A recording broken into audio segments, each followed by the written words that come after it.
اعوذ باللہ من الشیطان الرجیم، بسم اللہ الرحمن الرحیم۔ یہ جو آیت ہے اولم یرل انسان، کیا نہیں دیکھا انسان، انا خلقناہ کہ ہم نے پیدا کیا اس کو، من نطفۃ نطفے سے، فاذا پھر ناگہاں، یعنی اذا کا میں آپ کو بتا رہی تھی کہ ایک بار میں آپ کو اس کو دونوں کا ترجمہ بتاؤں گی، یہ وقت کے لیے آتا ہے۔ اذا ہوا خصیم مبین، ایک کوئی آنے کے لیے انٹر ہو یا نہیں ہو پتا، خصیم و مبین، اب یہاں پر پھر وہ جھگڑالو، کھلا جھگڑالو ہو گیا۔ تو یہاں سے اس آیت کی ایک شان نزول ہے کہ اکثر تفاسیر میں یہ بیان کیا گیا ہے کہ مشرکین میں سے ایک شخص جس کا نام تھا ابی بن خلف، یہ بہت بڑا وہ تھا، منافق بھی تھا، اور منافق تھا یہ بہت بڑا، یا امیہ بن خلف یا عاص بن وائل، یہ تینوں کے نام آئے ہیں اس کے اندر شان نزول میں۔ تو یہ بوسیدہ ہڈی کا ایک ٹکڑا تلاش کر کے لے آیا اور کہا کہ میں یہ جو ہڈی کہیں سے اٹھا کے لے آیا، اس کو یہ بھی نہیں پتا کہ وہ انسان کی یا جانور کی، یہ پتہ نہیں کہیں سے ہڈی اٹھا کے لے آیا، اور اس نے سوچا اپنے دل میں کہ یہ میں ایک بوسیدہ ہڈی کا ایک ٹکڑا ہے نا، یہ نبی صلی اللہ علیہ وسلم کے سامنے لے کے جاؤں گا اور ان سے جھگڑا کروں گا کہ میعاد کے بارے میں، یعنی جو مر کے اٹھائے جانے، ہم ایک لائف ٹرم گزارنے کے لیے دنیا میں آئے۔ میعاد میں جو بار بار لفظ استعمال کر رہی ہوں کہ میعاد یعنی ایک ٹائم ٹرم لمٹ ہے، ہماری لائف ٹرم لمٹ ہے، اس کے بعد میں ہم دوبارہ سے اٹھائے جائیں گے۔ تو وہ اس چیز کے بارے میں کہتے تھے کہ میں یہ محکم دلیل کے ساتھ میں نبی علیہ الصلوۃ والسلام سے جھگڑا کروں گا کہ میعاد کے بارے میں ان کی بات کو میں باطل کر دوں گا، یہ دوبارہ اٹھائے جانا، دنیا میں ہم ایک وقت مقررہ کے لیے آئے ہیں، اس کے بعد میں ہم پھر اٹھائے جائیں گے، اس بات کو میں ان کی جھوٹا ثابت کر دوں گا۔ تو وہ کیا کیا تھا، تینوں کا نام آیا ہے، ابی بن خلف یا پھر عاص بن وائل یا امیہ بن خلف، یہ تین بھی منافقین اور مشرکین میں سے تھے، شان نزول میں ان کے تینوں کے نام آئے۔ تو وہ اس ہڈی کو لے کر نبی علیہ الصلوۃ والسلام کے پاس آیا، اور شاید اس میں سے کچھ حصہ کیا کیا، وہ پیس کر ریزہ ریزہ کر، یا آپ سسلم کے سامنے وہ ایسے دبا کے پیس کے اس کا پاؤڈر کر کے پھر وہ ہوا میں ایسے اڑا دیا، زمین پہ پھینک دیا یا ہوا میں اڑا دیا، اور پھر پوچھنے لگا، وہ نبی علیہ السلام سے کہنے لگا کہ بوسیدہ ہڈیوں کو اگر اس طرح سے پاؤڈر بن کے اگر اڑ جائے نا، تو پھر یہ بوسیدہ ہڈیوں کو اثر نو کون زندہ کر سکتا ہے، اور کون سی عقل اس بات کو مان سکتی ہے۔ اب یہ جو اس نے جب سوال کیا تھا تو نبی علیہ السلام نے فرمایا کہ ہاں تجھے بھی اور ساروں کو زندہ کریں گے اللہ تعالیٰ، تو اس کے لیے، اور آگے کی جو 7 آیتیں ہیں یہ اسی کے لیے نازل ہوئی تھی۔ اس کے جواب میں جتنے یہ آیات ہے نا، اس کے بعد والی 4 آیات ہے، یہ ساری کی ساری مجموعی طور پہ 7 آیات ہیں۔ ان آیات میں اسی طرف اور اسی قسم کے لوگ اور اسی فکر کے رکھنے والے لوگوں کو ایک منطقی جواب اللہ تعالیٰ دے رہے۔ جو کوئی بھی قیامت تک کے جو کوئی بھی یہ سوال پوچھے گا نا کہ میعاد کے بارے میں اگر وہ انکار کر دے کہ مر کے اٹھائے جانا بھی ہے بھی نہیں، یہ کون زندہ کرے گا، یہ سارا کچھ ختم ہو جانے کے بعد میں یہ ہمیں کون زندہ کر سکتا ہے، تو سب کے لیے ایک لاجیکل سلیوشن اللہ سبحانہ وتعالیٰ نے ان 7 آیتوں میں دے دیا کہ یہ سورہ جو ہے قرآن مجید، اور اصل میں یہ سورہ کیسے ہوا، یہ سورہ کی شروع جو ہے کیسے شروع تھی، نبوت کے بارے میں وہ انکار کرتے تھے تو مسئلہ نبوت سے شروع ہوئی تھی، اور 7 ایسے، اب یہاں سے یہ جو آیتیں آ رہی ہیں 7 آیتیں، 7 منظم آیات ہیں، اس کے اوپر ختم ہو رہی ہے، جو کہ میعاد کے بارے میں ایک دم زبردست اسٹرانگ بیان کرنے والی آیتیں ہیں۔ یہ اس کے اوپر میں نے اس کو بہت ہی چھوٹی تشریح کرنے کی کوشش کی، تب مفسرین کی اتنے اقوال ہے، میں اس کو بالکل شارٹ کرنے کی کوشش کر رہی تھی، تب بھی وہ حق ادا نہیں ہو پائے گا۔ پھر بھی اللہ تعالیٰ ہم سب کو اس کی سمجھ عطا کرے۔ اللہ سبحانہ وتعالیٰ نے جتنے واضح وضاحت کے ساتھ میں بیان کیا ہے، چھوٹی چھوٹی چیز کو بھی اس کو غور کرنے کے لیے ہے یہ 7 آیتیں، حالانکہ 7 ہی ہے آج کا، میں کوشش کر رہی تھی کہ اس کو آج کے ایک سیشن میں کمپلیٹ کر لوں۔ تو پہلے تو انسانوں کو خود اس کی زندگی کے آغاز کی طرف متوجہ کیا گیا۔ یہاں پر اللہ تعالیٰ کیا فرما رہے ہیں، اولم یر الانسان انا خلقناہ من نطفۃ، یہاں پر اللہ تعالیٰ پہلے تو انسانوں کو خود اس کی زندگی کے آغاز کی طرف متوجہ کر رہے ہیں، جبکہ وہ ایک کیا تھا، حقیر نطفے سے زیادہ حقیقت نہیں رکھتا تھا۔ آج کل سب کو پتہ ہے، پہلے تو چلو اس زمانے میں تو مشکل تھا سمجھنا، لیکن آج کل کیونکہ سائنس اتنی ترقی کر گئی کہ اسپرمز کتنے ہوتے ہیں، وہ جو ناپاک نطفہ ہوتا ہے اس کے اندر لائف سیلز ہوتے ہیں، اسپرمز ہوتے ہیں جو کہ ٹریول کر کے جاتے ہیں، یہ سارا جو پیدائش کا جو مرحلہ ہے یہ آج سارا کا سارا واضح ہو گیا ہے سب کے سامنے۔ یہ بات انسان کو سوچنے کے اوپر آمادہ کرتی ہے اور کہتی ہے کہ کیا انسان نے دیکھا نہیں کہ ہم نے اسے نطفے سے پیدا کیا، اور بڑھتے بڑھتے وہ ایسا باشعور ہوا کہ اللہ کے ساتھ ہی جھگڑنے کھڑا ہو گیا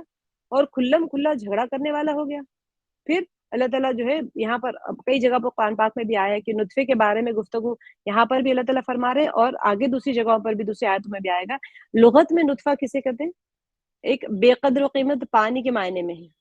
حالانکہ آج ہم اس کو بے قدر و قیمت پانی کہتے ہیں نطفہ، لیکن اس کے اندر بھی لائف سیلز ہوتے ہیں، صرف وہ پانی سے ہی نہیں حمل ٹھہرتا، اس کو آج سائنس اتنی پتہ کر گئی کہ اس کو مائکروسکوپک لیول پہ جا کے اس کو دیکھ رہے تھے کہ اس کے اندر سے کیا چیز ہے جو کہ لائف پروڈیوسنگ، آگے جا کے وہ کیا چیز کمبائن ہوتی ہے، پھر وہ کیسے پروگریس ہوتا ہے، وہ سارا کچھ آج ہم کو پتہ چل گیا ہے۔ تو اب یہاں پر اللہ سبحانہ و تعالیٰ فرما رہے ہیں کہ مغرور اور خود پسند انسان جو اگر تھوڑا سا بھی وہ غور فکر کر لیں گے نا، تو وہ جان لے گا کہ پہلے روز وہ کیا تھا۔ یہاں پر جو اللہ سبحانہ و تعالیٰ فرما رہے ہیں اتنی واضح دلیل ہے کہ اولم یروا الانسان، کیا نہیں دیکھتا انسان کہ ہم نے پیدا کیا اس کو، انا بے شک ہم، خلقناہ ہم نے پیدا کیا اس کو، من نطفۃ نطفے سے، فاذا پھر ناگہان یعنی پھر اچانک سے وہ ہوا خصیم مبین، خصمہ کہتے ہیں جھگڑے کو، پیچھے بھی ہم نے کیا تھا، خصام جو ہوتا ہے، خصم کہتے ہیں، خصیم یہ کہتے ہیں جھگڑالو ہونا، کھلا جھگڑا کرنے والا بھی، یہ تو آ گیا نا ہڈی لے کے کہ بتاؤ کون زندہ کرے گا۔ اب دیکھیں پانی کا یہ جو ناچیز قطرہ بھی، یہ مکمل طور پر اس کی نشو و نما کا اصل میں مبدا نہیں ہے، مبدا کہتے ہیں اوریجن کو، میعاد کہتے ہیں جو ٹرم پیریڈ ہوتا ہے اس کا، اور وہ اینڈ ہو کے پھر سے دوبارہ زندہ کرنے، تو اس کا ایکچوئل میں وہ نشو و نما پانے کا مبدا نہیں ہے، بلکہ بہت ہی چھوٹا سا ایک اس کے اندر ایک لائف سیل ہے جو آنکھ سے نہیں دیکھ سکتا، مائکروسکوپک لیول پہ ان انسان کی آنکھوں سے دیکھنے لائق بھی نہیں تھا وہ پہلے، جو ہزاروں لائف سیلز کے پانی کے جو قطرے میں تیر رہا تھا، ہزاروں تھے پانی کے ایک ڈراپ کے اندر کتنے سارے ہوتے ہیں، ملینز آف ملینز ہوتے ہیں، یہ ان میں سے ایک تھا، ایک چھوٹے سے لائف سیل سے جو عورت کے رحم میں تھا، اس سے مل کے یہ کیا ہوا، ایک مرکب ہوا، اس کا ایک سیل وہاں پر مل کے کچھ اور بھی بنا، مجھے اس کا نام نہیں یاد آ رہا ہے، تو وہ انسان جو تھا وہ ایکچولی مائکروسکوپک اس کا وجود تھا، اتنا اتنا چھوٹا تھا کہ اس کا مائکروسکوپک وجود تھا، وہ عالم ہستی میں قدم رکھا، جب دنیا میں آیا تو وہ اتنا مائکروسکوپک تھا، پھر اس نے کیا کیا، اب اس کے مکمل ہونے کے مراحل ایک کے بعد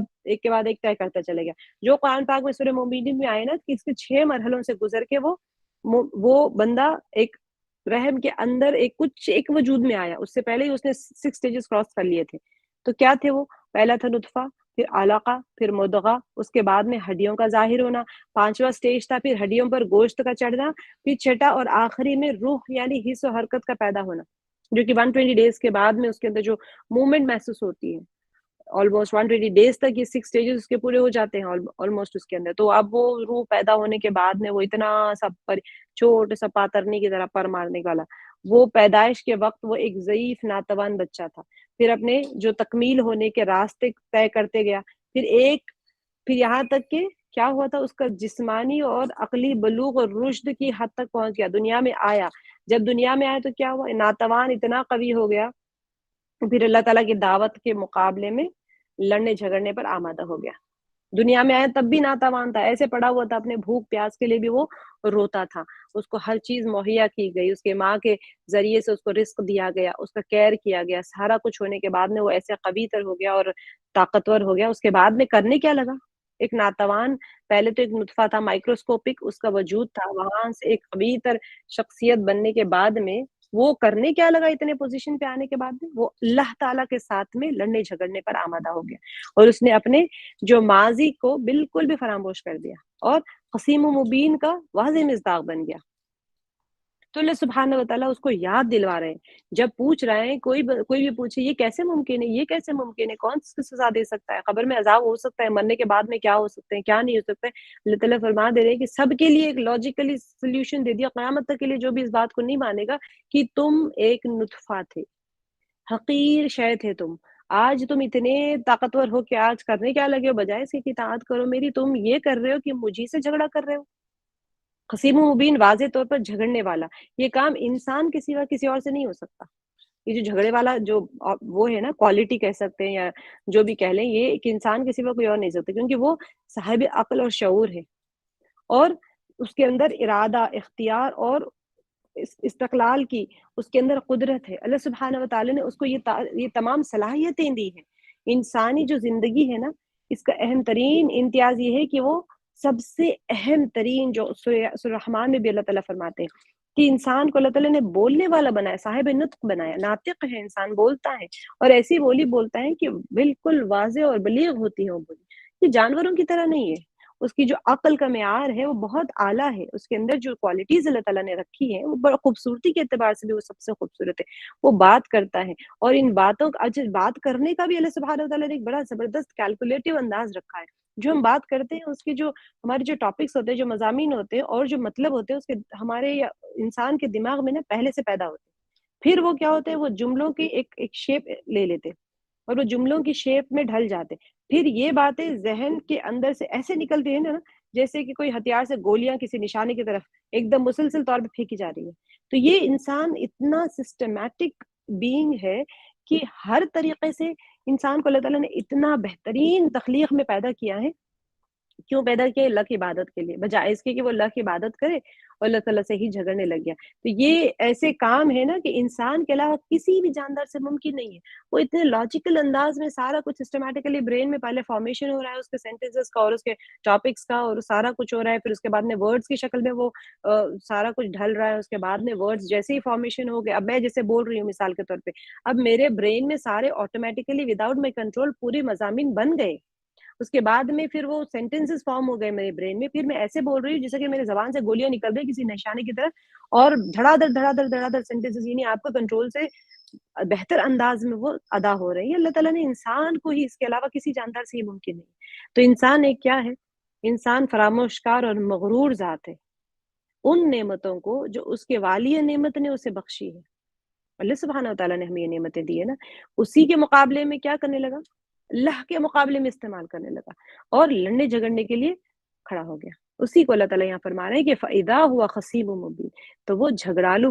یعنی کھلا جھگڑالو بندہ، کھلا جھگڑالو ہو گیا، تو ہم ہی سے جھگڑنے لگ گیا۔ اپنے وجود کو نہیں دیکھتا پلٹ کے کہ تجھے کس چیز سے بنایا گیا ہے، تو باہر آ کے کسی اور کو وہ کرنے کے بجائے پہلے اپنے آپ کی طرف تو غور کر لے۔ یہ ایک سب سے پہلی دلیل اللہ سبحانہ وتعالیٰ نے دی ہے انسان کو مر کے اٹھائے جانے کے لیے۔ یہاں سے 7 آیتیں اسی کے اوپر نحش پہ جا رہی ہیں۔ وَضَرَبَ لَنَا، اور اس نے بیان کی، ضربہ مارنے کے لیے بھی آتا ہے، بہت سارے معنوں میں آتے ہیں۔ ہم نے پیچھے کہا تھا نا وَضَرِب، آپ بیان کر دیجئے بستی والوں کا واقعہ، تو ضربہ بیان کرنے کے لیے بھی آتا ہے۔ وَضَرَبَ لَنَا، کس سے؟ ہمارے لیے، اور اس نے بیان کی ہمارے لیے، مثلاً، ایک مثال۔ ابھی اللہ تعالیٰ کہہ رہے ہیں، اللہ سبحانہ وتعالیٰ فرما رہے ہیں یہاں پر، میں آپ کو پہلے ترجمہ کر دیتی ہوں پھر اس کی تشریح بتاتی ہوں۔ وَضَرَبَ لَنَا، اور اس نے بیان کی ہمارے لیے، مثلاً، ایک مثال، وَنَسِيَ خَلْقَهُ، اور بھول گیا اپنی پیدائش۔ قَالَ، کہنے لگا، مَن يُحْيِي الْعِظَامَ، کون پیدا کرے گا ہڈیاں، وَهِيَ رَمِيمٌ، جبکہ وہ گل گئی ہوگی۔ یہاں پر اس کی جو بے خبری کے لیے اتنا ہی کافی ہے نا کہ اس نے ہمارے لیے ایک مثال دی۔ اللہ سبحانہ وتعالیٰ پہلے تو فرما دی کہ اپنے اوپر تو غور کر لو پہلے کہ میں نے تمہیں پیدا کیا، یعنی ہم نے تمہیں پیدا کیا کس چیز سے؟ ایک نطفے سے۔ پھر خود نشو نما ہو کے جھگڑالو بن گیا، اور ہمارا بننے کے بعد میں کیا کیا؟ وَضَرَبَ لَنَا، اور ہمارے لیے مثالیں بیان کرنے لگا۔ کیا مثالیں بیان کر رہے ہیں؟ اور اپنے خیال میں اس نے ایک دلیل پیدا کر لی۔ کون سی دلیل تھی؟ وہی ہڈی لا کے، کہ ہڈی جب بوسیدہ ہو گئی تو اس کو کون دوبارہ سے زندہ کر سکتا ہے؟ تو حالانکہ وہ اپنی ابتدائی خلقت کو بھول گیا۔ نسیہ خلقہ، نسیہ کہتے ہیں بھول جانے کو، اسی لیے اسی سے بنتا ہے انسان۔ انسان کی وہ جو روٹ ورڈز ہے نا، اس سے پتہ چل جاتا ہے کہ انسان بھول جاتا ہے۔ اگر انسان ہر چیز کو ریکارڈ کر کے یاد رکھنے لگ جائے تو وہ جی نہیں پائے گا۔ تو انسان کی خلقت میں ہی اس کی وہ صفت ہے کہ بھول جانا، اسی لیے وہ بھولتے بھولتے رب کو بھی بھول جاتا ہے، نعمتوں کو بھی بھول جاتا ہے، احسانات کو بھی بھول جاتا ہے، اپنی پیدائش کو بھی بھول جاتا ہے۔ اسی لیے اللہ تعالیٰ اس کو فرما رہے ہیں یہاں پہ وَنَسِيَ خَلْقَهُ، اور اتنا قوی ہو کے وہ بھول گیا، اور اس نے کہہ دیا کہ ان ہڈیوں کو کون زندہ کر سکتا ہے؟ قَالَ مَن يُحْيِي الْعِظَامَ، کون زندہ کر سکتا ہے جبکہ یہ بوسیدہ ہو چکی ہے۔ وَهِيَ رَمِيمٌ، رمیم کہتے ہیں گلی ہوئی چیز کو۔ یہ بات اصل میں جاذب نظر ہے کہ قرآن پاک ایک ہی مختصر سے جملے میں وَنَسِيَ خَلْقَهُ سے اس کا جواب دیتی، اگرچہ اس کے بعد اللہ تعالیٰ مزید وضاحت اور اضافی دلیلیں بھی بیان کر رہے ہیں، لیکن قرآن کہتے ہیں اگر تو اپنی خلقت کو بھول نہ گیا ہوتا تو ہرگز ایسا بےہودہ اور کمزور استدلال اختیار نہ کرتا۔ بھول گئے نا کہ تم کیسے پیدا ہوئے تھے؟ نطفے سے پیدا ہو کے تم ہمارے لیے مثالیں لے کے آ گئے ہو۔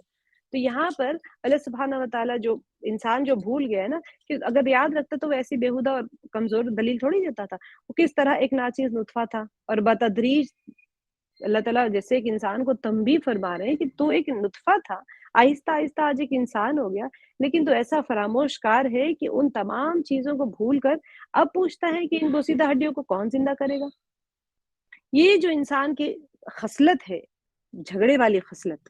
تو ہمارے اندر بھی ایک انسان فراموش کر دیتا ہے، کوئی اس کے پاس احسان کرے وہ کہتے کیا کیا تم نے؟ تو کیا ہوا کرا؟ یہ انسان کی فطرت ہے نا، انسان خصلتاً جھگڑالو ہے اور خصلتاً بھولنے والا ہے، یہ اس کی خامیاں بھی ہے ایک طریقے سے۔ تو جو ہماری خامیاں بیان کی جاتی ہے نا انسان کی، تو ہمیں اس کے اوپر ورک آؤٹ کرنا چاہیے، بلکہ اللہ سبحانہ وتعالیٰ خود فرماتے ہیں کہ اس کا علاج کیا ہے۔ جیسے پیچھے آیتوں میں فرما دیا نا، انسان بھول جاتا ہے، تو اللہ تعالیٰ نے یہاں پر کیا افلا یشکرون، تو شکر ادا کرو۔ اگر تم شکر ادا کرتے رہو گے تو تم کو یاد رہے گا کہ تمہارے ساتھ رب نے کیا کیا، تمہارے ساتھ تمہاری مخلوق نے، تمہارے آپس داروں نے تمہارے ساتھ میں کیا کیا۔ تو انسان جب احسان مانے گا، شکر ادا کرتا رہے گا اللہ کا بھی، اور جو ہمارے پر احسان کرتے ہیں ہم اس کو یاد کر کے اس کو بار بار ہم اس کا احسان مانتے رہیں گے، تو اللہ کو بھی نہیں بھولے گی، اللہ کے احسانات کو بھی نہیں بھولے گی۔ بھولنا تو ہماری خصلت میں ہے۔ قل یحیی الذی انشأها اول مرہ، اللہ تعالیٰ یہاں پر فرما رہے ہیں کہ آپ فرما دے اسے وہ زندہ کرے گا۔ قل، آپ کہہ دیجئے، یحییھا، یعنی اسے وہ زندہ کرے گا، الذی، وہ جس نے، انشأھا، اسے پیدا کیا، اول مرہ، پہلی بار، وہوا، اور وہ، بکلی، ہر طرح، خلق علیم، پیدا کرنا اور جاننے والا ہے۔ خلق علیم جو ہے اللہ تعالیٰ جس نے اسے پہلی بار پیدا کیا اور وہ ہر طرح سے پیدا کرنا جانتا ہے، علیم ہے وہ۔ تو یہ یہاں پر اللہ تعالیٰ جو ہے نا، یہاں پر جیسی آیت ختم ہوئی، قال ما هي العظام وهي رمیم، اللہ تعالیٰ نے فوراً بلا کسی فاصلے کے فرما دیا، قل یحییھا الذی، آپ کہہ دیجئے، آپ فرما دیجئے اس سے جو پوچھ رہا ہے، جو سوال کر رہا ہے، اسے کہہ دیجئے کہ وہی زندہ کرے گا، جسے تم پہلی بار زندہ کیا، اور ہر چیز کو پیدا کرنا جانتا ہے۔ یعنی یہ نہیں ہے کہ تم یہ مت سمجھو کہ ایک ہی بار ہو گیا اور ختم ہو گیا تو پھر کیسے ہوگا۔ تو بلا فصل نبی علیہ الصلوۃ والسلام، بلا فصل، بیچ میں کوئی اور جملہ نہیں آیا، فوراً اس کے بعد میں اللہ تعالیٰ نے فرما دیا، یہ حکم دیا گیا کہ اس مغرور اور فراموشکار انسان سے کہی کہ اسے وہی زندہ کرے گا جس نے پہلے دن اسے خلق کیا تھا۔ وَهُوَ بِكُلِّ خَلْقٍ علیم، ہے نا۔ اگر تم یہ سوچتے ہو کہ یہ بوسیدہ ہڈیاں جب مٹی بن جاتی ہے اور ادھر ادھر بکھر جاتی ہیں تو ان کے اجزاء کو کون پہچان سکتا ہے اور کون انہیں مختلف مقامات سے جمع کر سکتا ہے؟ اڑا دیا، مٹی میں مل گئی، ان کا تو یہی تھا نا، ہوا میں اڑ گئی، چلو جاؤ، کون پکڑے گا؟ تو کوئی جاننے والا ہی اس کو کر سکتا ہے نا۔ تو جواب بھی واضح ہے، وہ ہر مخلوق سے آگاہ ہے۔ اللہ تعالیٰ جو علیم والی صفت فرما دی ہے نا، اور ان کی تمام خصوصیات کو جانتا ہے۔ یہ علیم والی صفت سے اللہ تعالیٰ فرما رہے ہیں کہ وہ اللہ سبحانہ وتعالیٰ وَهُوَ بِكُلِّ خَلْقٍ علیم جو ہے نا، جو کچھ بھی اللہ تعالیٰ نے پیدا کیا ہے وہ اس کی صفت کو جانتا ہے، اس کے ذرات کو جانتا ہے۔ پہلی بار بھی اسی نے پیدا کیا، تو کیسے نہیں جان سکتا پہلی بار جب پیدا کیا؟ اگر تم یہ شک کر رہے ہو کہ یہ مخلوق، یہ کیسے ہو سکتا ہے، یہ مختلف مقامات میں جانے، یعنی علم کی کمی کی وجہ سے ہی کوئی کہتا ہے نا۔ اب میں آپ کو کچھ کہوں کہ بھئی آپ کیسے کر سکتے ہو کام، تو مجھے یہ ہے کہ ڈاؤٹ ہے کہ آپ کے اندر وہ صلاحیت و دانش مندی، وہ علم نہیں ہے، تو اسی وجہ سے اس نے سوال کیا، یہ کیسے ممکن ہے؟ تو اللہ سبحانہ وتعالی یہاں پر علیم والی صفت لے کے آئے، خلق علیم، یعنی وہ پیدا کرنا جانتا ہے۔ یہ علیم والی صفت کے ذریعے سے اللہ تعالیٰ فرما رہے ہیں وَهُوَ بِكُلِّ، ہر چیز کو وہ جانتا ہے، پہلی بار تو اسی نے تو پیدا کیا۔ تو جو ہستی اس قسم کا علم اور اس قسم کی قدرت رکھتی ہے، اس کے لیے مسئلہ میعاد اور مردوں کو زندہ کرنا کوئی مشکل کام نہیں ہے۔ اگر مثال کے طور پہ دیکھیں، ایک مثال، اگر ایک انسان، ہماری جیسی کمزور انسان، آپ مٹی لے لیں، نیچے میگنیٹ گھمائیں تھوڑا سا، یا مٹی کے اوپر ہی میگنیٹ گھمائیں، وہ سارے جو ذرات ہوتے ہیں، وہ لوہے کے جو ذرات ہوتے ہیں، وہ میگنیٹ کو چپک کے آ جاتے ہیں۔ آپ کو نکل گیا مٹی کے اندر سے میگنیٹ، تو اللہ سبحانہ وتعالیٰ کے لیے کیا مشکل ہے؟ ایک حکم کافی ہے اللہ تعالیٰ کے لیے، ایک حکم ہوگا، وہ ایک انسان کو ایک اجزا سے اللہ تعالیٰ نے پیدا کیا ہے، وہ سارے اجزا اس کے مل جائیں گے اور ایک انسان کی شکل آ جائے گی وہاں پر۔ تو ایک ہی قسم کی چیزوں کو نکالنا یہ اللہ سبحانہ وتعالیٰ کے لیے کیوں مشکل ہو سکتا ہے؟ جب انسان ایک چیز سے دوسری چیز کو نکال سکتا ہے، تو اللہ سبحانہ وتعالیٰ نے تو چیزوں کو پیدا کیا ہے۔ یہاں پر جو اللہ تعالیٰ کی جو صفت ہے خلق علیم، تو جس نے پیدا کیا ہے وہ اس کا علم بھی رکھنے والے ہیں۔ الذی جعل لکم، یہاں پر اللہ تعالیٰ نے فرما دیا کہ جس نے تمہارے لیے، یہ بہت ہی بہترین آیت ہے، کیونکہ یہ بھی آیت جو ہے سب سے اہم چیز یہاں پر خلقت کے بارے میں ہی آ رہا ہے۔ پیچھے سے جو آیتیں آ رہی ہیں نا، ساری خلقت کے بارے میں آنے، کیونکہ میعاد کے اوپر سوال انہوں نے کیا تھا نا، خلقت کے اوپر ہی پیدا کریں گے، کیسے پیدا کریں گے؟ تو اللہ سبحانہ وتعالیٰ ہر چیز کو یہاں پر آہستہ آہستہ بتا رہے۔ سب سے پہلے جو مثال دی وہ اپنی ذات کو دیکھ لے پہلے، تو تم تو ایک ناپاک نطفے سے پیدا کیے گئے تھے، اور پھر تم اپنی خلقت کو بھول گئے۔ اور پھر اللہ تعالیٰ نے یہاں پر فرما دیا کہ جس نے پہلی بار پیدا کیا وہ دوبارہ پیدا کر لے گا، بے شک وہ ہر چیز کا علم رکھنے والے۔ یہاں پر اللہ سبحانہ وتعالیٰ نے الذی جعل، جس نے تمہارے لیے پیدا کیا، جعل یہاں پر خلق ہے، یہاں پر جعل ہے، میں نے آپ کو بتایا اس کا تھوڑا سا گرامیٹیکل تھوڑا سا ہوتا ہے، خلق اور جعل کہاں کا استعمال ہوتا ہے، لیکن خلق اور جعل دونوں بھی پیدا کرنے کے ہی معنی میں بہت ساری جگہوں پہ آپ کو ایسے ہی آئے گا۔ جس نے جعل پیدا کیا لکم تمہارے لیے من شجر الاخضر نارا، یہ بڑی اہم چیز ہے، ہم آج اس کو بہت ڈیٹیل میں انشاءاللہ کریں گے، اللہ تعالیٰ اس کا حق ادا کروا دے۔ تو اللہ سبحانہ وتعالیٰ فرما رہے ہیں کہ جس نے تمہارے لیے سبز درخت سے آگ پیدا کی، جعل لکم تمہارے لیے من شجر الاخضر یعنی درخت، سبز درخت، موصوف صفت ہو رہے، نارا آگ کو، فَإِذَا پس اب انتم منہ توقدون تم اس سے سلگاتے ہو۔ ٹھیک ہے، اللہ سبحانہ وتعالیٰ نے یہاں پر کیا فرمایا، جس نے تمہارے لیے سبز درخت سے آگ پیدا کی، بس اب تم اس سے آگ سلگاتے ہو۔ جو گزشتہ آیت میں میعاد کے سلسلے میں بحث تھی، اور اس میں مسئلہ میعاد کے امکان اور ہر قسم کا شک و شبہ دور کرنے کے لیے اللہ تعالیٰ نے یہاں پر ایک بہت زبردست ہی ایک مثال اللہ تعالیٰ نے یہاں پر ہمیں فرمائی ہے کہ ارشاد ہوا وہ خدا جس نے تمہارے لیے سبز درخت سے آگ پیدا کی۔ اب یہاں پر اتنی اس کی بہت ساری تعبیریں ہوتی ہیں، بہت سارے مفسرین کے اقوال ہیں اس کے، تو اللہ تعالیٰ نے اتنی گہری تعبیر ہے کہ ہم جتنا غور و فکر کرتے ہیں نا اس کے اندر، تو اتنے ہی زیادہ گہرے اس کے معنی کھلتے چلے جاتے ہیں۔ بہت ساری میں نے آپ لوگوں کو بتایا تھا کہ اصولی طور پر قرآن مجید کی بہت سی آیات کئی معنی دیتی ہیں، بعض تو ہر زمانے کے اور ہر جگہ کے لوگوں کے سمجھنے کے لیے سادہ اور عام ہوتے ہیں، لیکن یہ جو سورہ یاسین ہے، کیونکہ سورہ یاسین قرآن پاک کا دل ہے، آپ دیکھیں گے ساری جو خلقت کے بارے میں آئے، جیسے ہم نے فلکیات کے بارے میں دیکھا ہے، یا پھر ہم نے جو جوڑے جوڑے بنائے ہیں اس کے بارے میں دیکھا ہے، یا پھر زمین سمندر کے اندر جو جہازوں کا چلنا ہے اس کے بارے میں، اور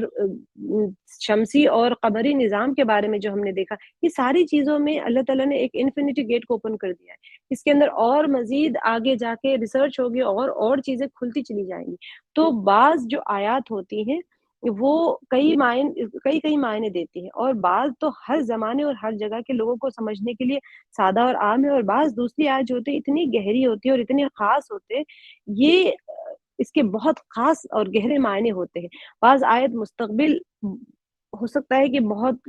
فار فیوچر میں آپ کو سمجھ آئے، اور دوسرے زمانوں میں اس کو سمجھ آنے والی آیتیں ہوتی ہیں۔ اب مفہوم آج کے زمانے کے حساب سے بھی وہ مفسرین کا جو قول ہوتا ہے وہ آج کے زمانے کے حساب سے بھی سمجھ آ جاتا ہے، لیکن جیسے میں نے آپ کو بتایا تھا کہ سورج کا تجری لمستقر لہا، لمستقر، اب جو کہا تھا تو وہ اپنے سفر، اپنے جو ایک مستقر ہے اس کی طرف وہ جاری ہے، جو چل رہا ہے، تو اب ہمیں نہیں پتا کہ اس کا مستقر کیا ہے، اس کا ٹھکانہ کیا ہے، راستہ کیا ہے۔ وہ پہلے زمانے میں مطلب اس زمانے کے مفسرین نے لکھا تھا کہ جیسے ہی رات ہو گئی وہ اس کے عرش کے نیچے سجدہ کرنے جاتا ہے، حدیث مبارکہ ہے، ہم اس کا انکار بھی نہیں کر سکتے، لیکن وہ کس اعتبار سے سجدہ ہے، عرش کہاں پر ہے، کس اعتبار سے سجدہ کرتا ہے، ہمیں وہ سمجھ ابھی تو نہیں آئی، لیکن آج کی سائنس کہتی ہے کہ سورج ہر طرف ہے، کہیں جاتا نہیں ہے، وہ وہیں پر ہے، اور پھر ہم نے دیکھا کہ وہ جاری ہے۔ تو یہ سارا جو دیکھا ہم نے، تو مستقبل میں جا کے اللہ سبحانہ وتعالیٰ اس میں سے کیا کیا کھولیں گے وہ ہمیں نہیں پتا۔ ہر زمانے میں وہ چیز اس زمانے کے اعتبار سے وہ آیت کو سمجھانے کے لیے وہ کافی ہو جاتی ہے۔ تو یہ جو آیت ہے اس کا مفہوم یہ جو آیت ہم جو زیر بحث آیت ہے یہ مفہوم بیان کرتی کیا، یہ تفسیر بہت سے مفسرین نے بیان کی ہے کہ اس کا ایک سادہ اور واضح مفہوم ہے کہ جو عام لوگوں کے لیے بھی قابل فہم ہے، وہ یہ ہے کہ اب پرانے زمانے میں کیا ہوتا تھا، عرب جو آگ جلاتے تھے نا ان کے لیے درختوں کی لکڑی استعمال کرتے تھے، ان کے پاس دو درخت تھے، مرخ اور افار،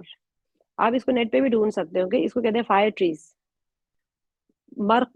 مرخ اور افار، یہ درخت جو تھے نا یہ حجاز کے بیابانوں میں بہت زیادہ اگتے تھے، عام طور پہ اگتے تھے۔ یہ گرین جو فائر ٹری جب کہا جاتا ہے نا، تو پھر یہ اس لیے کہا جاتا تھا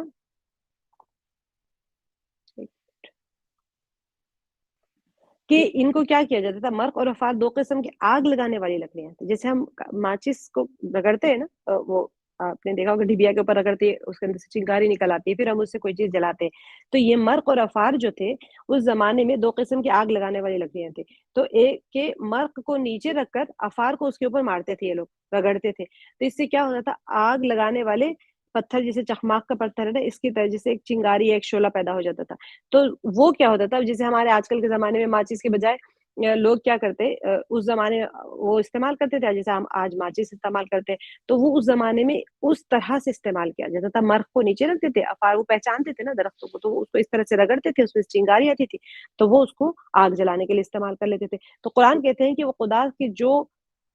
ان سب درختوں سے آگ نکال سکتا ہے، وہ مردوں کو زندہ کرنے پر بھی قادر ہے۔ اس زمانے میں ان لوگوں کو وہ چیز سمجھ آ گئی تھی، کیونکہ وہ دیکھتے تھے وہاں پر کہ جو وہاں پر وہ لوگ دیکھتے تھے اس چیز کو کہ مرق ہے، افار ہے ان کے پاس، اس سے وہ آگ جلاتے ہیں۔ تو اللہ تعالیٰ نے ان کے اعتبار سے ان کو یہ چیز آسانی سے سمجھ آ گئی تھی۔ الذی جعل لکم من الشجر اخضر، ہرا سبز درخت۔ اصل کمال کی بات یہ ہے کہ سبز درخت کو رگڑنے سے اس کے اندر سے آگ نکل رہی ہے۔ تو پانی اور آگ جو ہے نا، یہ دو اپوزٹ چیزیں، متضاد چیزیں ہیں۔ جو ہستی ان دونوں کو ایک ساتھ اکٹھا رکھنے پر قادر ہے، وہ اس بات پر بھی قادر ہے کہ زندگی کو موت کے ساتھ اور موت کو زندگی کے ساتھ جمع کر دے۔ درخت کے اندر پانی ہوتا ہے نا، تو آگ اور پانی تو متضاد ہے، اپوزٹ ہے، لیکن پھر بھی اس کو رگڑنے سے اس میں سے آگ نکل رہی۔ تو اللہ تعالیٰ نے کیا کیا، اللہ سبحانہ تعالیٰ نے آگ کو پانی کے اندر اور پانی کو آگ کے اندر محفوظ کر کے رکھا ہے۔ اس کے لیے مردہ انسانوں کے جسموں پر لباس زندگی پہنانا کوئی مشکل کام نہیں ہے۔ مرنے کے بعد میں کیسے اٹھائے جائیں گے، تو اس کے لیے اللہ سبحانہ وتعالیٰ نے یہ ان کو مثال دے دی جو ان کو سمجھ آ گئی اس وقت میں۔ اچھا، اگر ہم اس کو تھوڑا سا ڈیپ جا کے سمجھنے کی کوشش کریں گے نا، تو ایک دقیق معنی بھی سامنے آ گیا، ایک ڈیپتھ ان ڈیپتھ معنی بھی آتا ہے کہ آگ جلانے کی جو خاصیت ہے، یہ درختوں کی لکڑیوں کے ذریعے صرف برق اور افار کی لکڑیوں کے ساتھ مخصوص نہیں ہے، بلکہ یہ جو خاصیت ہے نا، یہ تمام درختوں اور تمام اجسام عالم، جیسے جو کچھ بھی آپ دیکھیں گے اس کے اندر، ہر چیز کے اندر وہ صفت موجود ہے۔ ڈیفینیٹلی یہ جو دونوں لکڑیاں ہیں، یہ زیادہ کارآمد ہے آگ جلانے کے لیے، لیکن ہر چیز میں ایک جلنے کی صفت ہے۔ پتھر جو ہوں گے نا، وہ پتھر ڈالے جائیں گے نا جہنم میں، پتھر بھی تو ایندھن بنیں گے۔ تو بہتر دنیا میں بھی ہم نہیں جانتے کہ پتھر بھی، آپ نے دیکھا ہوگا پتھر کے اوپر بھی پکایا جاتا ہے، پتھر کو گرم کیا جاتا ہے، پھر اس کے اوپر پکایا جاتا ہے، تو وہ جو جلنے کی صفت ہے، وہ ہیٹ پروڈیوس کرنے کی جو صفت ہے، وہ ہر شے میں ہے۔ تمام، اب اس کے لیے تو درخت کی لکڑیاں نہیں، ہر قسم کے عالم اجسام میں جتنی چیزیں ہوتی ہیں سب میں، لیکن خاص طور سے درخت کی لکڑیوں کے بارے میں ہم یہاں پر پڑھ رہے ہیں، تو تمام درختوں کی لکڑیاں جو ہوتی ہیں نا، اگرچہ وہ زور سے ایک دوسرے سے اگر ٹکرائیں گے نا تو ان سے شعلے نکلیں گے، اور لیکن یہاں پر کیونکہ سب درختوں کے، ہرے درختوں کی لکڑیوں کے بارے میں ہے نا، اس سے بھی نکلتی ہیں شعلے، صرف مرخ اور افار کے علاوہ۔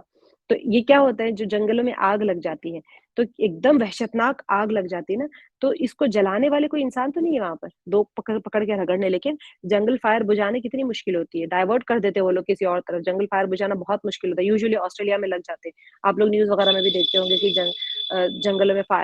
آگ لگ گئی۔ گرمیوں کے موسم میں ہوتا ہے، جب ہوا تیز چلتی ہے گرمیوں میں، تو ایک دوسرے سے ایسے رگڑے کھاتے ہیں کہ پھر وہ آگ لگ جاتے ہیں۔ تو صرف وہ ہوائیں اور طوفان جن کے چلنے سے کیا ہو جاتا ہے، شاخیں ایک دوسرے کے ساتھ میں ٹکراتی ہے نا، تو اس سے چنگاری نکل کے خشک پتوں پر جا کے، دیوار نیچے کہیں خشک پتے پڑے ہوں گے، اس کے اوپر جا کے چنگاری گر جائیں گی، پھر ہوا کے چلنے سے وہ آگ ایک دم پھیل جاتی ہے۔ تو اس سلسلے میں ایک اور بھی تحقیق ہے، ایک تو ڈائریکٹ مرق اور افار کے ہے، جس کو گرین درختوں کو ایک دوسرے سے رگڑنے سے آگ نکل گئی، دوسرا جو جنگل فائر ہے، تو ہر درخت کے اندر وہ صفت ہے آگ لگانے کی۔ اچھا، جو ایک بہت ڈیپ ہے، جو اس کے پیچھے ورک آؤٹ کرنے والی آج کے زمانے کے حساب سے، جو ٹیکنالوجی کے حساب سے جو اس کے اوپر کام کر رہے ہیں، ان کے لیے ہے کہ فوٹوسینتھسس کا جو پروسیس ہوتا ہے، جو پلانٹس ہوتے ہیں نا، وہ ایک اہم کام ہے ان کا کہ ہوا سے کاربن ڈائی آکسائڈ لینا اور پلانٹ سیلز بنانا۔ پلانٹ سیلز کا جو میجر انگریڈینٹس ہوتے ہیں، وہ کاربن، آکسیجن اور ہائیڈروجن ہے۔ ٹھیک ہے، آپ سب کو تو، بچوں کو آپ لوگ پڑھ چکے ہیں اور بچوں کو بھی پڑھاتے ہیں لوگ، آپ سب کو پتا ہے، تو سب کو پتا ہے کہ یہ سیلز کس طرح بنتے ہیں، جو درخت بنتا ہے نا، وہ کیسے بنتا ہے۔ تو جو نباتات ہوتے ہیں یا درخت ہوتے ہیں نا، تو یہ پلانٹس اینڈ ٹریز جو کہتے ہیں کہ اس کے جو اجسام ہوتے ہیں، اس کے جو انگریڈینٹس، اس کے جو پارٹس ہوتے ہیں نا، وہ ہوا سے کیا کرتے ہیں، کاربن ڈائی آکسائڈ حاصل کر لیتے ہیں، اس کے بعد میں اس کے اندر ایک کیمیکل ریئیکشن ہوتا ہے، پھر اس کے بعد میں کیا ہوتا ہے، آکسیجن تو ریلیز ہو جاتا، اور کاربن جو ہوتا ہے وہ اپنے وجود میں محفوظ کر لیتا ہے۔ درخت جو ہوتا ہے نا، وہ آکسیجن کو ریلیز کر کے کاربن ڈائی آکسائڈ لے لیتا ہے، اور اپنے اندر ایک کیمیکل، ان کے اندر ایک ریئیکشن ہوتا ہے، پھر آکسیجن ریلیز ہو جاتا ہے، کاربن کو سیو کر لیتا ہے اپنے اندر، اور اس کو پانی کے ساتھ میں وہ ترکیب دے کے اس سے درختوں کے جسم بناتے ہیں۔ جو جو جسم بنتا ہے نا درخت کا، وہ یہ پروسیجر سے بنتا ہے. تو اہم مسئلہ کیا ہے اس کے اندر؟ اہم مسئلہ یہ ہے کہ جو کیمیکل ریئیکشن جو ہوتا ہے نا، وہ اس کے اندر آپ سب کو پتا ہے انرجی جو ہوتی ہے آئدر ابزارپشن ہوتا ہے پھر یا ریلیز ہوتی ہے، توانائی کو جذب کر کے وجود میں آتا ہے، کوئی بھی قسم کا ہے، ابزارپشن آف انرجی ہوگی یا پھر انرجی ریلیز ہوگی اس کے اندر، جس کو ہم ایکزوتھرمک اور اینڈوتھرمک ریئیکشنز بتاتے ہیں. تو یہ پھر کیا ہو جاتا ہے کہ جو ابزارپشن ہوتی ہے نا، وہ ہوتی ہے اینڈوتھرمک ریئیکشن، یا پھر توانائی کو آزاد کرنا، یعنی جو انرجی ہوتی ہے نا، توانائی یعنی انرجی، اس کو ریلیز کیا جاتا ہے، تو یہ ایکزوتھرمک ریئیکشن ہے. تو اب اس اصول کے بنا پر کیا ہو رہا ہے، جس وقت جو نباتات ہوتے ہیں یا درخت ہوتے ہیں کاربن ڈائی آکسائڈ کو حاصل کرنے کے عمل میں مشغول ہوتے ہیں نا، تو وہ اس قانون کے مطابق ایک انرجی کو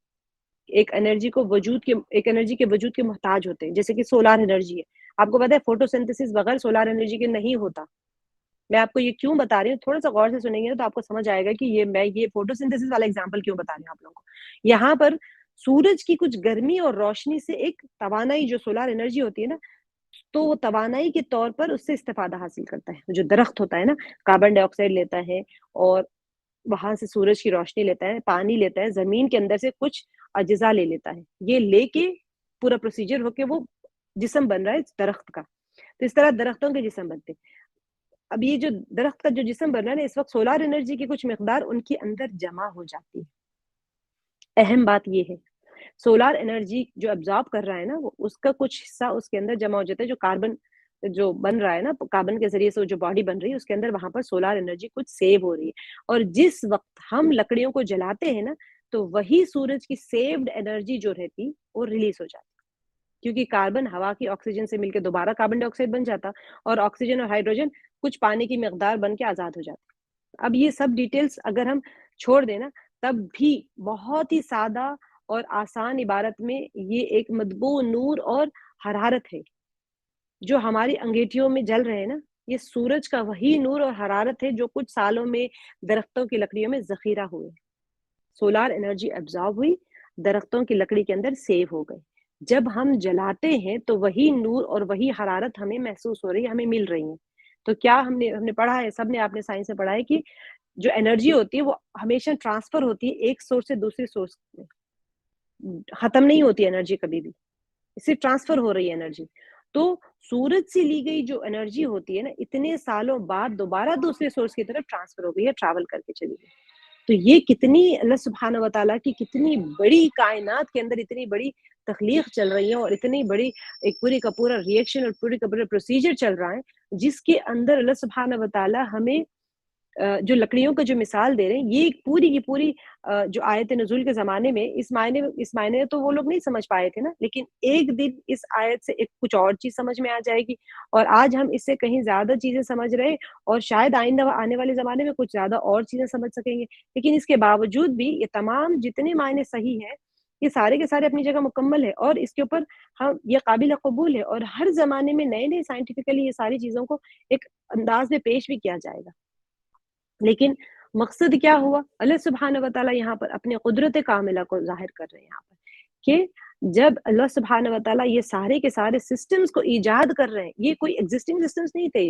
یہ سسٹمز کو اللہ تعالیٰ نے ایجاد کیا ہے، وجود میں لایا ہے. تو کیا مشکل ہے اللہ تعالیٰ کی کہ انسان جو ختم ہو گیا اس کو پھر سے دوبارہ وجود میں لانا. یہ جو ہم جھاڑ دیکھ رہے ہیں، یہ روزانہ کا پروسیجر ہے، ہمارے سامنے جھاڑ اگتا ہے، بڑا ہوتا ہے، سوکھ جاتا ہے، اس کی لکڑیوں کو جلا دی جاتے ہیں، پھر وہاں سے ایک نیا جھاڑ اگتا ہے، پھر وہ یہ پروسیجر ہو ہی رہا ہے نا، ریپیٹیو. ہماری زندگی میں کتنے سارے درخت ختم ہوتے ہیں اور پیدا ہو جاتے ہیں سامنے. تو انسان کیسے یہ سوال کر سکتا ہے کہ ہم مر کے کیسے اٹھائے جائیں گے، یا ہمیں کوئی چیز کے بدلہ کیسے ملے گا. جو ہم کر رہے ہیں اعمال، وہ ہمارے محفوظ ہو رہے ہیں یا نہیں ہو رہے ہیں. ایک پوری لائف ٹائم میں آپ کی زندگی میں کتنے سارے درخت جل جاتے ہیں، تو وہ سارا کا سارا جو سولار انرجی ہے وہ اس کے اندر سیو ہوئی تھی، پھر جب جلائی گئی پھر وہ ریلیز ہو گئی. تو اس سے ہمیں یہ نہیں سمجھ آتا کہ ہمارے اپنے جو اعمال ہیں وہ اعمال بھی محفوظ کیے جا رہے ہیں، اس کا اجر بھی ملے گا، بدلہ بھی ملے گا. نیکی کریں گے تو اس کا اجر ملے گا، گناہ کریں گے تو اس کی سزا ملے گی. اور مر کے اٹھائے جانے کے اوپر بھی، قبر کے زندگی کے اوپر بھی، یہ ساری زندگیوں کے اوپر یقین کرنے کے لیے ہمیں کوئی راکٹ سائنس سمجھنے کی ضرورت نہیں ہے. روزانہ کی زندگی میں جو چیز ہمارے سامنے ہے وہ ساری چیزوں سے ہمیں سمجھ آ جاتا ہے. اچھا، یہاں پر ایک اور باریک نقطہ ہے کہ سبز درخت ہی کیوں؟ اللہ سبحانہ و تعالیٰ یہاں پر سبز اور گیلی لکڑی سے آگ جلانا مشکل ہوتا ہے نا، سبز درخت کے بجائے خشک درخت بھی کہہ سکتے تھے یہاں پر. اللہ سبحانہ و تعالیٰ نے یہاں پر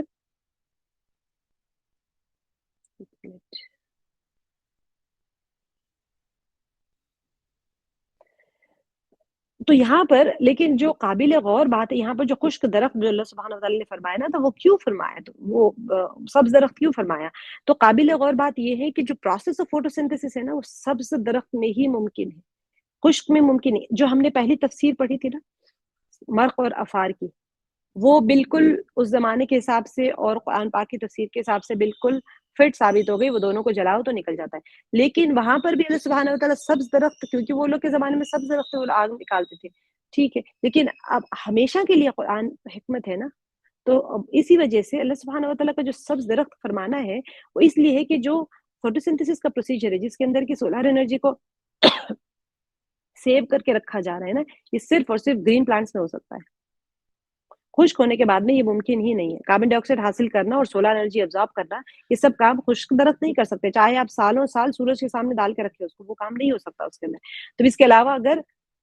ہم دوسری تفسیروں کی طرف دیکھیں، اگر ہم رجوع کریں گے تو سبز درخت کی جو لکڑیاں جس وقت ایک دوسرے سے ٹکراتی ہیں تو آگ پیدا ہوتی ہے۔ یہ وہ مقام ہے کہ جہاں ہم قدرت خدا کی عظمت جان سکتے ہیں کہ جس نے آگ کو پانی کے اندر اور پانی کو آگ کے اندر محفوظ کر دیا ہے۔ یہ ایک اس میں قدرت ظاہر ہوتی ہے، اور لکڑی کے اندر سارا ابزارپشن ہو رہا ہے، سولار انرجی سیو ہو رہی ہے، وہ سوکھی لکڑی کو جلا رہے ہیں، اس میں بھی اللہ سبحانہ وتعالیٰ کی ایک عظیم قدرت ظاہر ہوتی ہے۔ بہرحال جو درختوں کی جو لکڑیاں ہیں نا، لکڑیوں کے ساتھ آگ روشن کرنے کا جو مسئلہ ہے، اگرچہ ہماری نظر میں سادہ مسئلہ ہے، لیکن غور کرنے سے کیا معلوم ہوتا ہے کہ یہ عجیب ترین مسائل میں سے ہے، کیونکہ وہ مواد کے جس سے درخت بنتے ہیں اس کا ایک اہم حصہ پانی اور کچھ مقدار زمین کے اجزاء ہے۔ مین امپورٹنٹ کیا ہے؟ پانی لے رہا ہے، زمین میں سے کوئی نیوٹرینٹس لے رہا ہے، ٹھیک ہے، لیکن ان میں سے کوئی بھی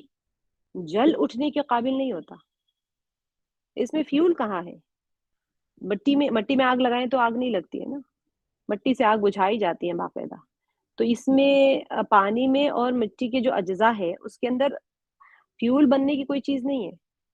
ہے نا، جل اٹھنے کی کوئی قابل چیز نہیں ہے۔ تو یہ کون سی قدرت ہے جو پانی، مٹی اور ہوا سے توانائی پیدا کرنے والا یہ مادہ پیدا کرتی ہے کہ انسانوں کی زندگی ہزاروں سالوں سے ہمارے درختوں کے ساتھ جڑی ہوئی ہے۔ جو مین سورس آف فیول تو ہمارا درخت ہی ہے۔ تو یہ اللہ سبحانہ وتعالیٰ کی عظیم قدرت کا یہاں پر ایک بہت ہی پیارے انداز میں اللہ سبحانہ وتعالیٰ نے یہاں پر بیان فرمایا ہے۔ آگے کی جو آیت فرما رہے ہیں اولیس الذی، آپ لوگ کو سمجھ آیا یا بہت زیادہ گہرا تو نہیں ہو گیا؟ کیونکہ بچے ہوتے ہیں، آپ لوگوں کو روزانہ فوٹوسنتھسس کا پروسیس سمجھاتے ہیں، تو اسی انداز میں آپ لوگ بچوں کو اللہ سبحانہ وتعالیٰ کی قدرت کی طرف مائل کرتے رہے کہ دیکھو یہاں پر اللہ کی قدرت ہے۔ اب بچے دیکھیں، ایک کامن سوال جو ہو رہا ہے کہ بچوں کے ہاتھ میں موبائل آ گیا، بچوں کے ہاتھ میں موبائل، ٹھیک ہے بھی موبائل کے اوپر ساری ٹیکنالوجیز بتائیں، زمین آسمان سولار سسٹمز بتائیں، لونار کیلنڈر، آپ پورے چاند کی منزلیں بتائیں ان لوگوں کو، بچوں کو سورج کی پورا کہکشائیں بتائیں، اس کے اندر درختوں کا پیدا ہونا بتائیں، یہ سارا پروسیجر بتائیں۔ فائر ٹری آپ ٹائپ کریں یوٹیوب میں، میرے خیال میں آ جائے گا، یا پھر مرخ ٹائپ کریں تو بھی شاید مرخ آئے گا یا نہیں آئے گا، لیکن فائر ٹری تو ضرور آئے گا آپ لوگ کو، کس طرح سے اس کے اندر سے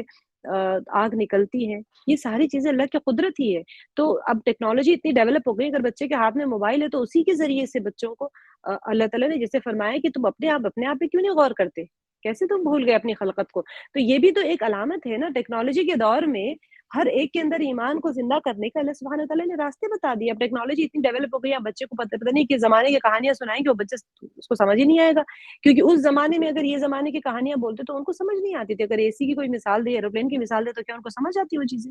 نہیں آتی۔ تو اللہ سبحانہ وتعالیٰ اگر اس زمانے میں فوٹو سنتھسس ان کو سمجھاتے تو کیا سمجھ آتا تھا؟ نہیں آتا تھا۔ ان کو وہی سمجھ میں آیا جو اللہ سبحانہ تعالیٰ نے ان کے حساب سے مثال بتائی۔ آج کے دور میں ہمیں وہ سمجھ آ رہا ہے جو اللہ تعالیٰ نے ہمارے اعتبار سے مثال بنائی، کیونکہ ہم تو مرق اور افار کو تو نہیں دیکھ سکتے، درختوں کو گھسیں گے تو اس میں سے آگ نکلے گی، تو کیا آپ اس طرح سے آگ نکالیں گے؟ آج نہیں نکالیں گے، کیونکہ آگ نکلے گی، بہت سارے سورسز آج بن گئے۔ تو ہر دور میں اللہ سبحانہ وتعالیٰ نے اپنی قدرت کو ظاہر کرنے کے لیے، ہر دور کے انسان کے لیے اللہ تعالیٰ نے اپنے کرامات اور اپنے قدرت کے تمام جتنے بھی معجزات ہیں وہ ظاہر کر دی۔ تو بچوں کو بھی آج کل کے دور سے ہی سکھائیے، اللہ سبحانہ وتعالی کی قدرت کو آج کل کی ٹیکنالوجی کے حساب سے ان کو سمجھائیے، وہ زیادہ قوی تر انداز میں سمجھ پائیں گے۔ اولیس الذی خلق السماوات، اب یہاں پر یہ جو آیت ہے آگے کی، یہ جو آیت ہے اس آیت میں، زیر بحث آیت میں ایک حوالے سے اس مسئلے کو بیان کیا گیا ہے کہ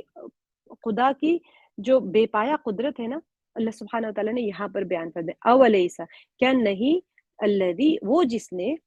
خلق السماواتی پیدا کیا آسمانوں والارض اور زمین بقادرین قادر ہے کس چیز پر علا پر ان کے یخلق وہ پیدا کرے مثلہم ان جیسا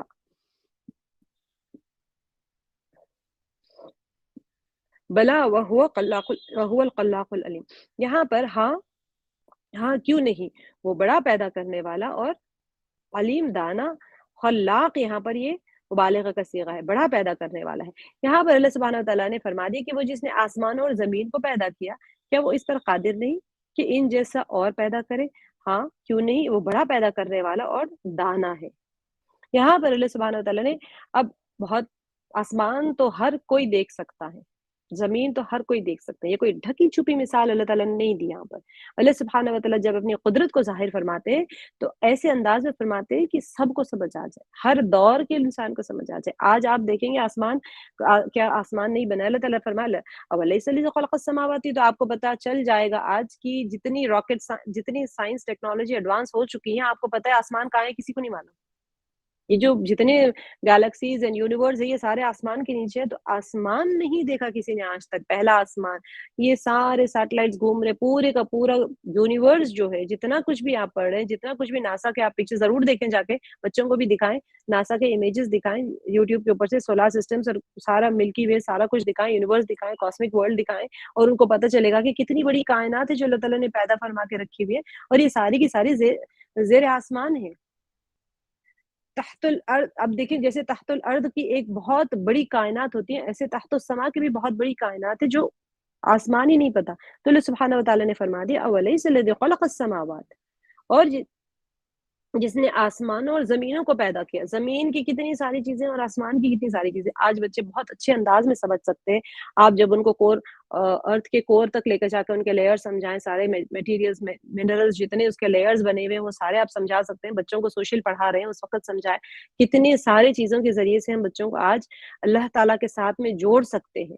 خود ہم جوڑ سکتے ہیں اور اللہ سبحانہ وتعالیٰ سے ان کو بھی جوڑ سکتے ہیں صرف رخ اور نظریہ بدلنا ہے جب رخ تبدیل ہو جاتا ہے اللہ کی ذات کو پہچاننے کی طرف انسان جب نظر اٹھاتا ہے تو اللہ تعالیٰ اپنے تمام جتنی بھی خلقت ہے جتنی کائنات ہے اس کو ایسے کھول کھول کے سامنے لاتے ہیں خود پریشان ہو جاتے ہیں ہم خود بھی جب پڑھاتے ہیں زیادہ تر آج مجھے پتا ہے مدرسے بہت سارے چھوٹے بچوں کی مائیں ہیں جس کے بچے اسکولنگ میں یا کالجز میں ہیں بچوں کو پڑھاتے ہیں جب سائنس پڑھائیں فوٹوسنتھسس پڑھائیں تو ان کو دکھائیں پتوں کے اندر ایک درخت کا ایک ہی پتا ہے اور یہ درخت سالوں سے یہی درخت ہے اس کا یہی پتا ہے اور یہی شیپ ہے یہی اندر کا ڈیزائن ہے وینز کا سارا کچھ یہ بدلنے والا نہیں ہے تو اللہ تعالیٰ کے ساتھ تعارف کروانے کے بہت اچھا انداز ہے اور یہاں پر اللہ تعالیٰ جیسے فرما رہے اس زمانے میں ان لوگوں دیکھ کے آسمان کو سوچتے یہی آسمان ہے اور ہمیں پتہ ہے آج آسمان کہاں ہے ہمیں تو نہیں پتا خیر کہاں ہے آسمان لیکن اتنا پتا ہے کہ سارے یونیورس آسمان کے نیچے ہے اور زمین کا بھی ہمیں سارا کچھ آج کل بہت زیادہ پتہ چل گیا ہے کہ زمین کے کتنے کوڈز ہے کتنے کیمیکلز ہے کتنے منرلز ہے کیا کیا ہے نیچے تحت الارض بقادر اللہ تعالیٰ قادر ہے علی کہ اس کی پیدا کرنے پر اگر اللہ تعالیٰ قادر ہے مثلہم تو اللہ تعالیٰ فرما رہے ہیں کہ تم اس عجیب آسمان کی طرف نہیں دیکھتے کہ جو عجیب و غریب نظام چل رہا ہے اس کے اندر جیسے ہم نے شمسی نظام پڑھ لیا قمری نظام پڑھ لیا اور تمام سیارات کو پڑھ لیا کہکشاؤں کو پڑھ لیا سب کچھ اٹھانے کے والے جو آسمان کے نیچے ہے سارا کچھ اس کے اوپر ساری ایک نئی کائنات چل رہی جس کا ہر حصہ ایک وسیع دنیا ہے وہ ذات جو ان عظیم عالموں کی خلقت پر قادر ہے کتنے عالم ہے ہمیں کیا پتا رب العالمین تو ہم کہہ دیتے ہیں ممکن ہے کہ اب یہاں پر پھر وہی بات آ جاتی ہے کہ جو سارا اللہ تعالیٰ خلقت کے بارے میں فرما رہے ہیں نا تو وہ پھر ان کے چیلنج کا جواب ہو رہا ہے کہ کیا جو یہ سارا کچھ چلا رہے ہیں نظام کیا ایک مردے کو زندہ کرنا مشکل ہے اس کے لیے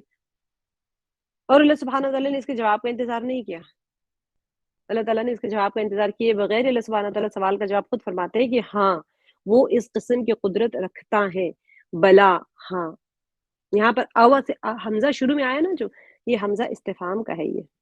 سوالیہ جملہ ہے یہ والا جو حمزہ ہے نا شروع کے جملے میں جو آیا یہ حمزہ استفہام ہے تو اب اس کا جواب یہاں پر اللہ تعالیٰ بلا سے دے رہے ہیں بلا ہاں کیوں نہیں جیسے ہم کہتے ہیں نا وہ خلاق العلیم تو یہاں پر اللہ تعالیٰ نے فرما دیا کہ ہاں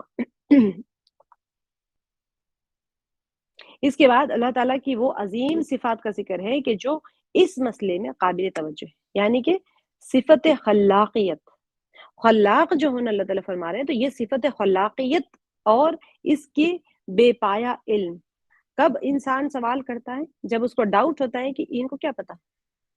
یوزلی جب کوئی آپ کو کوئی جو چیلنج کرتا ہے نا، وہ اسی بنا پہ کرتا ہے کہ آپ کو علم نہیں ہے اس چیز کا. تو یہ اصل میں ایک دلیل کہ اگر کفار کا شک دوبارہ اٹھائے جانے کا اس بنا پر ہے کہ خلقت کیسے کرے گا ہماری، یعنی بوسیدہ ہڈیاں، بوسیدہ مٹی، یا ہماری جو ہڈیاں ہیں وہ مٹی بن کے ہوا میں ادھر ادھر چلی گئی ہیں، تو اس کے بعد میں کیسے وہ ہماری خلقت کر سکتا ہے. تو اس کا جواب فرمایا ہے کہ اللہ سبحانہ و تعالیٰ خلاق ہے. یہ مبالغہ کا صیغہ ہے. اور یا اگر ان ذرات کو جمع کرنا جو ہے وہ علم و دانش کا محتاج ہے، کیسے جمع کر سکتے ہیں؟ ان کو کیسے پتا کہ یہ کہاں کہاں چلا گیا؟ تو پھر اس کے لیے اللہ تعالیٰ نے فرما دیا کہ وہ عالم ہے، یعنی وہ علیم ہے. یہاں پر اللہ تعالیٰ کی دانائی کا بھی یہاں پر اللہ تعالیٰ نے جواب دے دیا، اور سب پیدا کرنا جو ہے وہ کتنا اللہ تعالیٰ کے لیے آسان ہے. وہ تو خلاق ہے، بڑا پیدا کرنے والا ہے. تو یہ دونوں صفات کے ذریعے سے اللہ سبحانہ و تعالیٰ نے ان کا جواب دیا دیتا. تو یہ جو اچھا یہاں پر ایک اور بات ہے کہ مثلہم ہے نا، اس کی ضمیر کس کی طرف جا رہی ہے؟ یہ جو مثلہم جو ہے یہاں پر وَالْأَرْضَ بِقَادِرٍ عَلَىٰ أَن يَخْلُقَ مِثْلَهُم، ان جیسا. یہ ان جیسا سے کیا مراد ہے؟ زمین آسمان کی طرح یا انسانوں کے جیسا؟ یہ جو مثلہم ہے وہ ضمیر کی جو مرجع ہے وہ کس کی طرف لوٹ رہا ہے؟ جیسے ترجمے میں دیکھیں، میں پھر سے آپ کو ترجمہ کرتی ہوں. وہ جس نے آسمانوں اور زمین کو پیدا کیا، کیا وہ اس پر قادر نہیں کہ ان جیسا اور پیدا کرے؟ یہ ان جیسا، یہ جو میننگ ہے مثلہم کا، یہ ان جیسا. تو یہ ان جیسا اور پیدا کرے تو کن جیسا؟ تو یہاں پر بہت سارے مفسرین کے اقوال ہے، لیکن بعضوں نے فرمایا کہ زمین آسمان کی طرح، بعضوں نے فرمایا کہ تمام جو خلقت ہے، جو تمام کائنات ہے، اس جیسا پھر سے ایک دوبارہ کائنات پیدا کر سکتے ہیں اللہ تعالیٰ. سب ختم کر دیں گے، پھر دوبارہ پوری کی پوری کائنات پیدا فرما دیں گے. لیکن راجح قول یہ ہے کہ جو انسان ہے وہ انسان اپنی خلقت کے بارے میں سوال کر رہا ہے، تو انسان کی ہی خلقت کے لیے اللہ تعالیٰ فرمائے کہ تم جیسے جو سوال کرنے والا ہے ان جیسا پھر پیدا کرنے کے لیے اللہ تعالیٰ کو کیا مشکل ہے؟ زمین آسمان جب پیدا کر سکتے ہیں تو انسانوں کی جیسے مثلہم پھر پیدا کرنے کے لیے کوئی مشکل ہے؟ تو وہ انسانوں کی مثال پیدا کر دے. تو اس کی طرف راجع قول ہے. اور مثل کیوں کہا گیا؟ اصل اوریجنلی انسان کو جو کرتے وہ پیدا کر سکتے تھے، لیکن اس کی مفسرین نے اس کے اقوال لکھے ہیں کہ ایک اینٹ ہے مثال کے طور پہ، آپ اس کو بورا بورا کر کے چورا چورا کر کے ختم کر دو، پھینک دو ادھر ادھر. اس کو جمع کرنا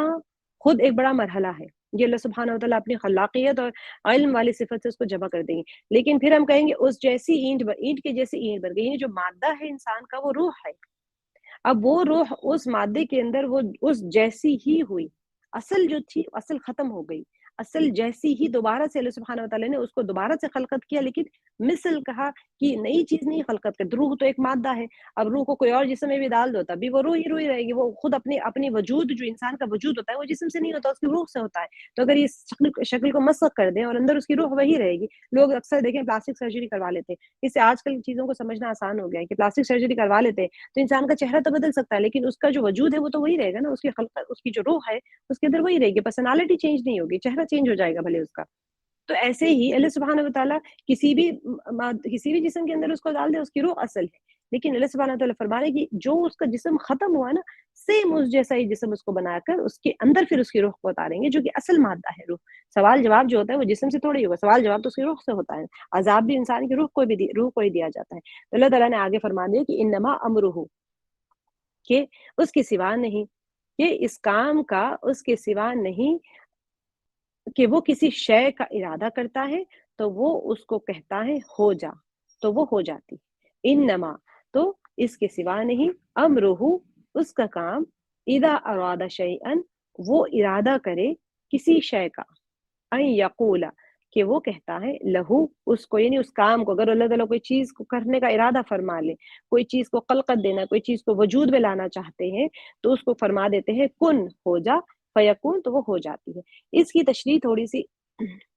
یہ ہے کہ اس آیت کی، یہ جو زیر بحث آیت ہے نا، اس کی حقیقت پر ایک تاکید ہے کہ اللہ سبحانہ و تعالیٰ کے جو ارادے ہیں اور قدرت کے سامنے ہر قسم کی جو ایجاد ہے وہ آسان ہے. اللہ سبحانہ و تعالیٰ کے لیے عظیم آسمان اور یہ جو کرۂ زمین ہے ہمارا، اس کا پیدا کرنا اور ایک چھوٹے سے کیڑے کو پیدا کرنا دونوں برابر ہے. ایسے نہیں کہ بہت بڑی ہی چیز ہے، کیڑا تو چھوٹا سا چیز ہے، کچھ ایسا نہیں ہے. دونوں کتنی چھوٹی سی چھوٹی شے ہو چاہے بڑی سی بڑی شے ہو،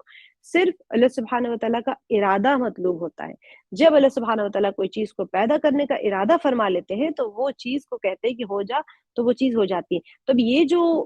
کہنا ہے نا ایک اصل میں کہ تمام چیزیں اللہ سبحانہ وتعالیٰ کے ایک اشارے اور فرمان کے ساتھ وابستہ ہے. جیسے ہی وہ کسی چیز کا ارادہ کرتے ہیں وہ فوراً حاضر ہو جاتی. یہ جو لفظ کن ہے نا، یہ کن کا کہنا مراد نہیں ہے اصل میں.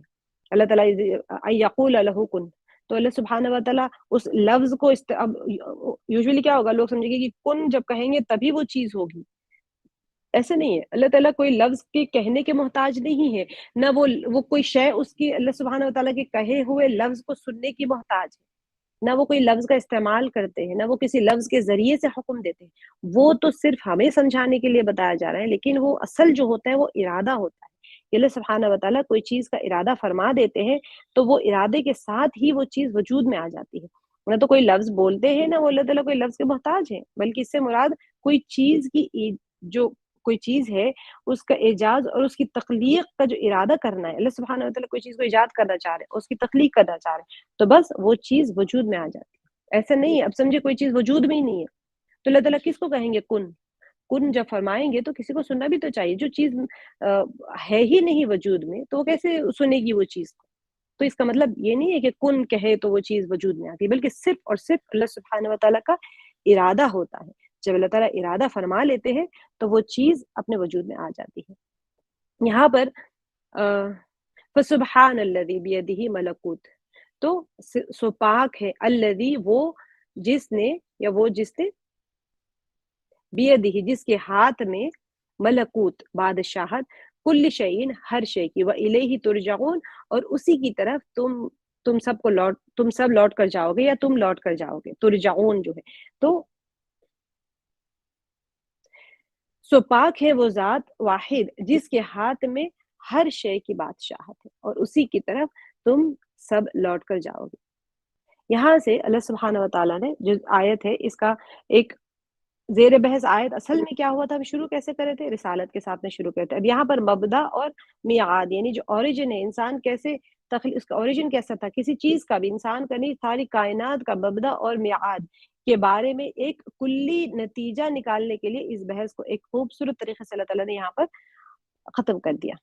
اور ارشاد فرمایا کہ منزہ ہے وہ اللہ سبحانہ وتعالیٰ جس کے قبضے اور قدرت میں تمام چیزیں ہیں اور تم سب کے سب اسی کی طرف پلٹ کے جاؤ. اب یہ جو بحثیں چل رہی ہیں اس کے بعد میں اللہ تعالیٰ نے فرما دیا بس اللہ تعالیٰ پاک ہے اور اللہ تعالیٰ جو چیز چاہتے ہیں اس چیز کو وجود میں لا دیتے ہیں. ان کے ارادے کے ساتھ ہر چیز وجود میں آ جاتی ہے. یہ ساری جو مثالیں دی ہیں یہ تو انسان کی سمجھنے کے لیے دی، ضرورت ہی نہیں تھی اللہ سبحانہ وتعالیٰ کو مثالیں دے کے سمجھانا، لیکن کیونکہ انسان کمزور ہے، عقل بھی اس کی کمزور ہے، اس کو سمجھانے کے لیے اللہ تعالیٰ نے ساری مثالیں دی. ملکوت جو ہوتا ہے یہ حکومت اور ملکیت کے معنی میں ہے، اس لیے اس کا مفہوم یہ ہوگا کہ ہر چیز کی جو مالکیت ہے،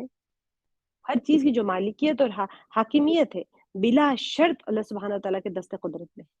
مالک بھی وہی ہے، حاکم بھی وہی ہے، اللہ سبحانہ وتعالیٰ کے دست قدرت میں. اور اللہ سبحانہ وتعالیٰ ہر قسم کی ناتوانی اور عجز سے پاک ہے،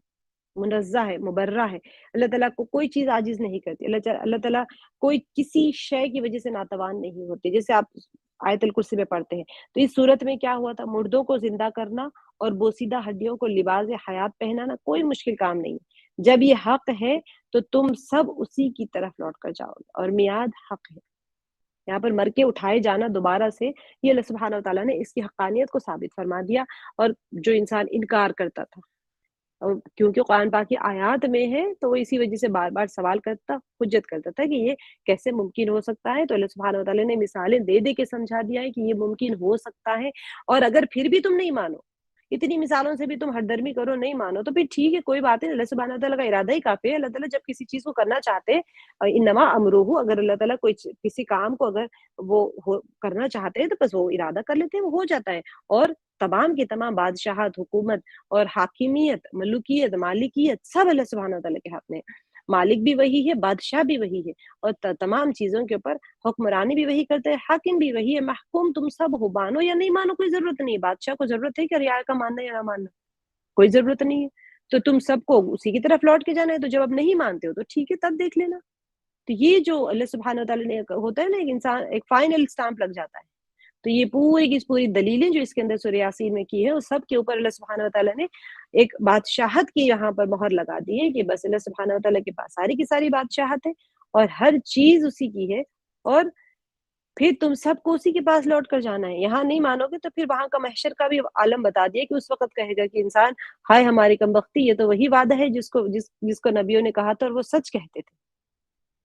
تو اس کے ساتھ ہمارا سورہ یاسین آج اختتام پر پہنچا ہے. 7 منٹ اوپر ہو گئے. تو انشاءاللہ ہم لوگ کل سے